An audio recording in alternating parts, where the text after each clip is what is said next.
जीवन की भौतिक गुणवत्ता आंक।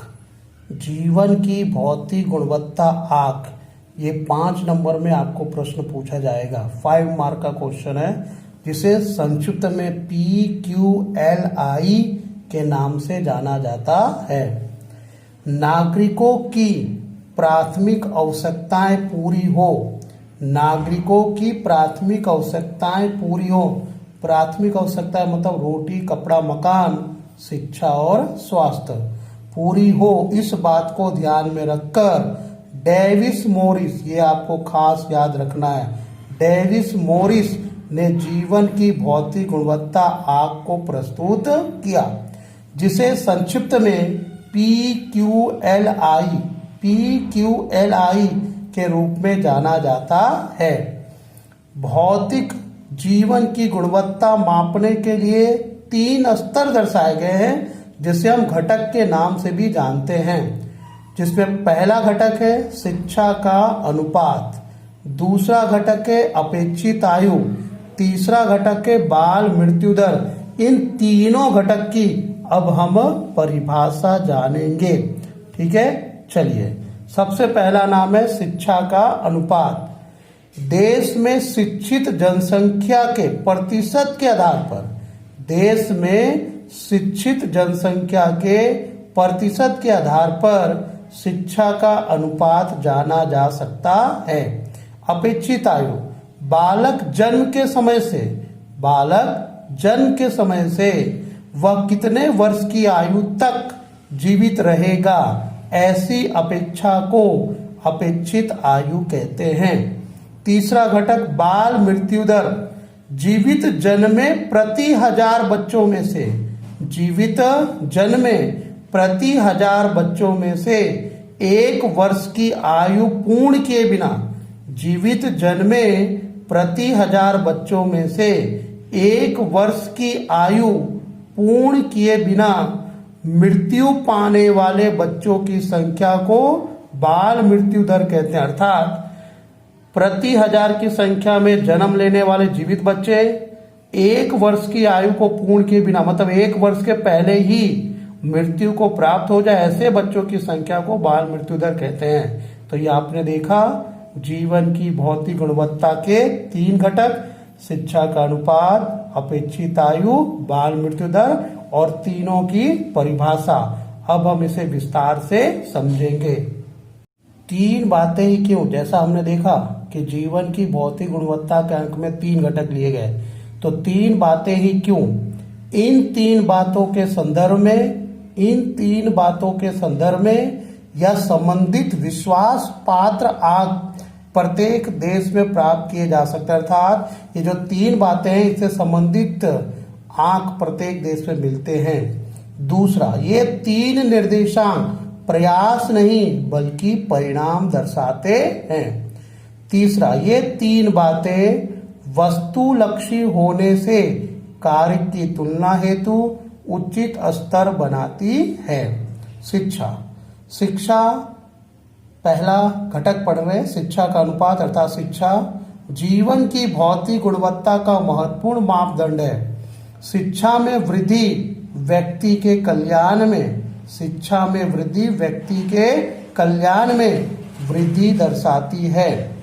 दूसरा है अपेक्षित आयु अर्थात आयु। अपेक्षित आयु सामाजिक परिस्थिति एवं सुख सुविधा का प्रतिबिंब है, यानी हमारी आयु बढ़ रही है तो हमें समाज में मिलने वाली सारी सुख सुविधा प्राप्त हो रही है। अपेक्षित आयु में वृद्धि हुई। आयु सामाजिक परिस्थिति एवं सुख सुविधा का प्रतिबिंब है, अपेक्षित आयु में वृद्धि। पोषण एवं चिकित्सा सुविधा, पर्यावरणीय संयोगों का परिणाम या प्रतिबिंब, जिसके कारण अपेक्षित आयु में क्या होती है? वृद्धि होती है। तीसरा घटक है बाल मृत्यु दर। बाल मृत्यु दर पीने का स्वच्छ पानी, घर का वातावरण, महिलाओं की स्थिति, मातृत्व के कार्य का संवेदनशील प्रतिबिंब, अर्थात बच्चों की जो मृत्यु दर हो रही है, ये इन सभी बातों से जुड़ी हुई है। अब हम आगे देखते हैं जीवन की भौतिक गुणवत्ता आंक की रचना, मतलब जीवन की भौतिक गुणवत्ता आंक की रचना किस आधार पर किस प्रकार होती है। तो चलिए सबसे पहली बात हम शुरुआत करते हैं। प्रत्येक निर्देशांक शिक्षा आयु बाल मृत्यु दर को कितना भार 100 का भार दिया जाता है। प्रत्येक निर्देशांक शिक्षा आयु बाल मृत्यु दर को 100 का भार दिया जाता है। देश के उन निर्देशांकों के कार्य देश के उन निर्देशांकों के कार्य के आधार पर 0 से 100 अंक के बीच गलती हो गई। देश के उन निर्देशांकों के कार्य के आधार पर 0 से 100 अंक के बीच का अंक दिया जाता है। फिर से प्रत्येक निर्देशांक को भार कितना दिया गया 100 का भार दिया जाता है। देश के उन निर्देशांकों के कार्य का आधार का गिनती कितने से कितने के बीच है 0 से 100 अंक के बीच किया जाता है। इन तीन बातों में देश को प्राप्त अंकों का योग होता है, मतलब इन तीनों बातों का जो भार है उसको जोड़ दिया जाता है। इस योग को 3 के द्वारा, क्योंकि 3 घटक है तो इसके योग को 3 के द्वारा भाग देकर औसत निकाला जाता है। जो आंक प्राप्त हो उसे PQLI के आंक के रूप में जाना जाता है। अब कुछ महत्वपूर्ण बातें लेते हैं जिसमें कुल 6 बातों का समावेश किया गया है। चलिए शुरुआत करते हैं इन महत्वपूर्ण बातों को। चलिए ध्यान से देखिएगा। पहली बात है, जिस देश को, बिल्कुल सरल है, आसानी से आप समझ सकते हैं, जिस देश को PQLI का आंक 100 के नजदीक हो, मैं फिर से दोहरा रहा हूं, जिस देश का PQLI का आंक 100 के नजदीक हो तो उस देश का तीनों बातों के कार्य कैसे हुए उत्तम। फिर से बोल रहा हूं, तीसरी बार बता रहा हूं, बिल्कुल आसान है। जिस देश का PQLI का आंक किसके नजदीक हो 100 के नजदीक हो तो उस देश के तीनों बात मतलब शिक्षा का अनुपात, अपेक्षित आयु, बाल मृत्यु दर का कार्य कैसा है उत्तम है, ऐसा कहा जाएगा। दूसरा, जिस देश का PQLI का आंक 0 के नजदीक हो, जिस देश का PQLI आंक 0 के नजदीक हो तो वह देश तीनों निर्देशांकों का कार्य निम्न स्तर का है समान। दोनों एक ही जैसा है। प्रथम में आपने देखा 100 के नजदीक हो तो कार्य उत्तम माना जाएगा तीनों निर्देशांकों का। अगर PQLI 0 के नजदीक हो तो तीनों निर्देशांकों का कार्य निम्न स्तर का माना जाएगा। तीसरा, PQLI का आंक 0 से 0 के, गलती हुई, तीसरा PQLI का आंक 0 से 100 के बीच हो सकता है, जो मैंने आपको रचना में बताया। चौथा, PQLI के आंक से एक ही देश के 2 राज्यों के बीच अथवा 2 देशों के बीच तुलना की जा सकती है। पांचवा, यदि PQLI का आंक अधिक हो तो देश का आर्थिक विकास अधिक कहा जाएगा। छठा, यदि PQLI का आंक नीचा हो तो देश का आर्थिक विकास नीचा है, ऐसा माना जाएगा। महत्वपूर्ण बातों के बाद हम शुरुआत करते हैं सकारात्मक बातें। चलिए सकारात्मक बातें में कुल 5 बातें हैं। शुरुआत करते हैं पहली बात से।